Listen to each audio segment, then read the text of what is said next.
Today we're answering a common question. Does a life coach need a business license? If you are starting or running a life coaching business, it's important to know the basics of setting yourself up legally and professionally. So stick around, I'll give you some tips that can help to keep you out of some hot water.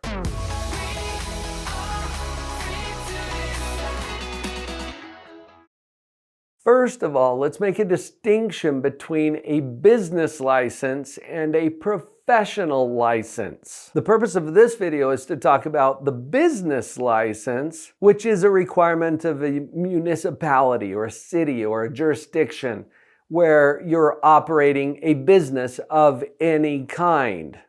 A professional license is specific to a particular profession or occupation. I, for example, am a licensed psychologist. You might be a licensed dentist, or a licensed contractor, or a licensed beautician. Whatever that license is specific to the occupation or the industry that offers licensure in that profession. It usually requires specialized education, passing of examinations, paying of fees, and meeting certain requirements in order to practice in that profession. That's not what we're talking about today. A life coach is not required to have a professional license in most jurisdictions. Business licenses, however, are determined by the locality where that life coach operates. These requirements vary from location to location.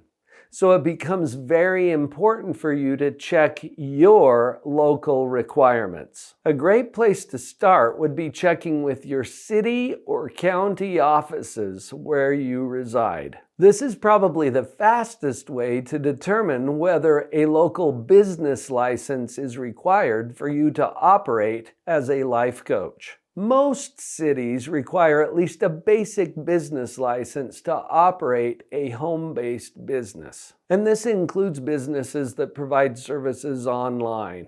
I coach and mentor a lot of life coaches, and they aren't typically inclined to think about all of the nitty-gritty about setting up that business. In addition to the business license, you might consider also what type of business structure best suits your needs and provides the kind of protection and tax advantages that you might want to have for your business. There are differences, for example, in setting up a sole proprietorship versus an LLC, versus an S corporation, and your needs might be very specific around those issues based on where you live or what you want to accomplish with your business. For these questions, I would highly recommend that you consult with a small business attorney or a tax and accounting professional who can help you to answer questions about setting up your business in the way that best suits you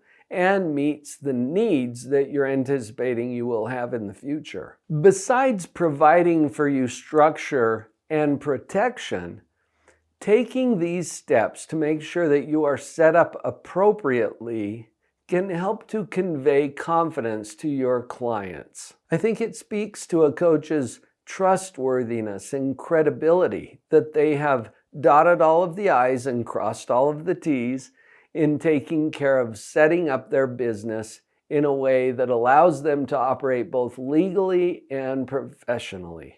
These considerations don't have to be barriers for you. They're just things that you'll want to think about and get some education as you move forward to set up your business.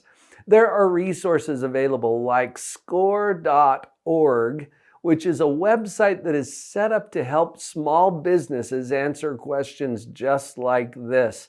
There are also local chambers of commerce or departments of business that can help providing free or low-cost resources that are available to you if you know where to look. Did that answer your question? I know there are other questions coming up for you about setting up your business and having an effective, powerful, sustainable life coaching business. Cue up this next video. I've gone into some more detail on how to become a certified life coach the positivity practitioner way, based on my experience of training and mentoring life coaches for now almost 3 decades. Go look at that video next. I think we can answer some more questions for you. I'll look forward to seeing you there.